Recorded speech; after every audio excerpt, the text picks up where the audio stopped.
खेपक।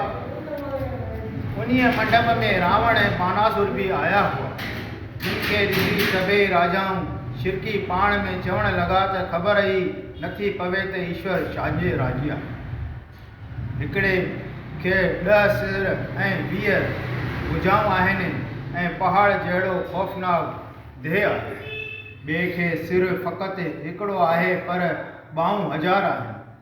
ॿिन्ही जे शरीर महाभयानक ऐं थर थर कॿाईंदड़ आहे। हीउ धनुष इन्हनि खां सवाइ ॿियो को बि भञी न सघंदो। तंहिं करे हे प्रभु, तूं ई असांजी सहायता कंदी। एतिरे में रावण बि अभिमान में भरिजी चवण लॻो त ॿुधायो सीता किथे आहे? मां हीउ धनुष भञी अॼु उनखे खणी वेंदुसि। रावण जा अभिमानी वचन ॿुधी बानासुर चयुसि त हे देवताउनि जा दुश्मन, तोखे अजायो अहंकार आहे। ही धनुष त गुरुअ जे आहे। रावण चयो त मुंहिंजो भुजाउनि में बल खां काल बि ॾकी भॼी वियो। मुंहिंजे प्रताप सां सूरज बि धीमे हले थो। मां कुबेर खे ॾिठो, मुंहिंजो धनुष जो धड़को ॿुधी इंद्र बि गुफ़ाउनि में वञी लिके थो। मां पंहिंजे ॿाहुनि ते सुमेर पर्वत खयों हो। सो हिन शिवजीअ जे पुराणे धनुष खणण में कहिड़ी देरि लॻंदी? बानासुर चयुसि त हे रावण, तूं ॾाढो अभिमानी आहीं। जंहिं भॻवान 3 पेरनि पृथ्वीअ में सभु लोक मापे वरितो हो, रावण तूं अहिड़े प्रभुअ सां बराबरी कीअं थो करीं? ही भुते पुराणे धनुष करे न सम्झाण, वज्र खां वधीक सख़्तु अथई। रावण चयो त अड़े भगवारी बनासुर, सब्र कर।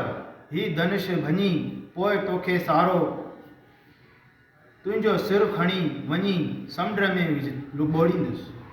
ईअं चई हिकदमि खणी धनुष में हथु विधाई, पर तिर बि चोरे न सघियो ऐं चवण लॻो त हिन धनुष में को जादू भरियल आहे। पर तॾहिं बि मूंखे का परवाह न आहे। मूंखे केरु झले सघंदो? मां ईअं ई सीता खे खणी थो वञा। हिते आकाशवाणी थी त हे रावण, तुंहिंजे कन्या कुबेनी तुंहिंजे कन्या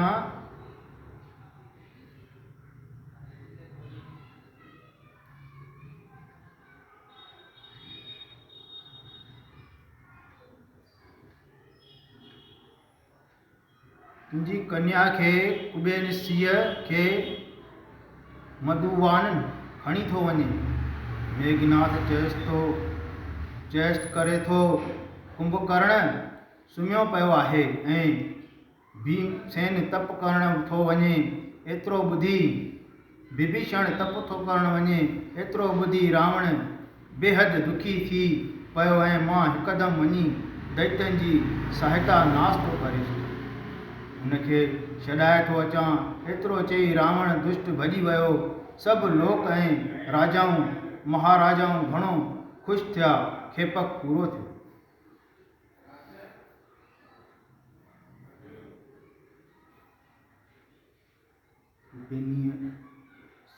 नाला अहिड़ा लिखियल आहिनि, पढ़ण में हो थो वञे। राजा जनक जे प्रण। जॾहिं रावण पारो तॾहिं शिष्युनि वारे सुर में बि उन धनुष खे चोरे न सघियो। तॾहिं राजा जनक ॿटीहनि खे हुकुम कयईं। जनक भटनि खे हुकुम कयो त मुंहिंजे प्रतिज्ञा जो सारो हाल हिन सारीअ सभा खे चई ॿुधायो। भटनि घणाई ख़ुशीअ सां अॻिते वधी अची ही जेको ॾिठो त हे राजाऊं, राजा जनक जी हीअ प्रण कयो आहे त जेको जोधो हिन शिवजीअ जे वॾे ॻोरे धनुष खे खणंदो ऐं चिलो चाढ़ींदो, तीर कशींदो या टोड़ींदो।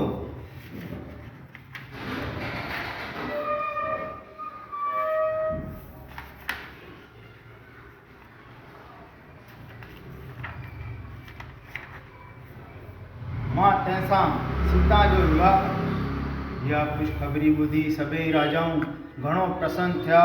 तंहिंखां पोइ महाराजा जनक सॼे सभा खे ख़बरदार करे चवणु लॻो त हे राजा, राजसभा में ब्रिजमान वीरो, अॼु तव्हांजे बल ऐं प्रकाम जो इम्तिहान जो वक़्तु आहे। तंहिं करे पंहिंजे वीरता जो अभिमान हुजे सो हिन खुले मैदान में अची हिकदमि धनुष जे चिलो चाढ़ियो। जेको खत्री वीर हिन धनुष जे चिलो चाढ़ींदो उहो ई सीता जे पति चवाईंदो। तंहिं करे पंहिंजे बहादुरीअ जो जोहर ॾेखारियो। एतिरो ॿुधी हिकु राजकुमार चेल खे संदिरो ॿधी चवणु लॻो त भुते पुराणे धनुष ते एॾो गुमान आ, राजा खयों सिर ते मथां छो अभिमान आ। एतिरो चई धनुष खे हथ लाए चवणु लॻो त अड़े भाई, ही धनुष ऐं तीर त आहे पर कंहिं झूने घर जे शहतर आहे। तंहिं करे वरी ॿियो राजकुमार संभरी आयो ऐं छातीअ खे छिके चवणु लॻो त हथ खॿे हिन में विझी चाढ़ियां थो तीर खे पंहिंजे सतनि मिटनि अंदरि टोड़ियां थो जरीर। एतिरो चई धनुष खे हथ लाए चवणु लॻो त मारी, ही त आफ़त जो टुकर आहे। राजा जनक ख़ाली मथोल करे रहियो आहे। तॾहिं वरी टियों राजकुमार हिचकंदो अॻिते आयो ऐं कमान ॾे करड़ीअ नज़र सां निहारे चवणु लॻो, फूक सां अहिड़ा धनुष टोड़े छॾियां मञो, अॼु बि ओॾायां थो पियो, काहिर मतां छो। एतिरो चई धनुष में हथ विझई त मार, ही त मूंखां चुरी बि नथो सघे। अहिड़ीअ तरह सभिनी ज़ोर लॻायो पर लाचार थी विया। चोरे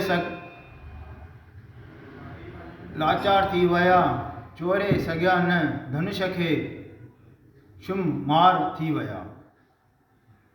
जॾहिं सभु राजाऊं फिका थी पंहिंजे पंहिंजे जाइ ते वञी वेठा, तॾहिं उन्हनि राजाउनि पाण में मिली हीअ सलाह कई त असां सभई गॾिजी हिन धनुष भञण जो हीलो हलायूं था। तंहिंखां पोइ पाण में युद्ध कंदासूं। जेको सभिनी में वधीक बलवान हूंदो उहो ई सीता जहिड़ी लक्ष्मी पाण भञण त परे रहियो पर वेचारा चोरे बि न सघिया। जंहिंते संदसि ॾाढी बेइज़ती थी ऐं साणुनि माण्हुनि उन्हनि खे खिलण लॻा।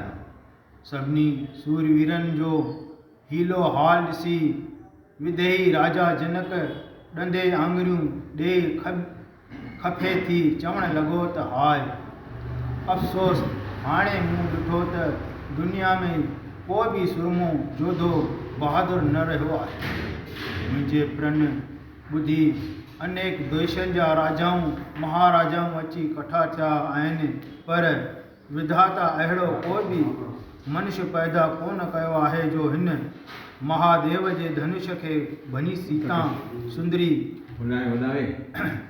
विजाए ऐं महाशय प्राप्त करे। कहिड़ी न लज जहिड़ी ॻाल्हि आहे ऐं भञण त परे रहियो पर को चोरे बि नथो सघे। इन्हीअ मां सबूत आहे त पृथ्वीअ ते को बि खत्री बचो न रहियो आहे। तंहिं करे हाणे कृपा करे पंहिंजे पंहिंजे घर हली वञो।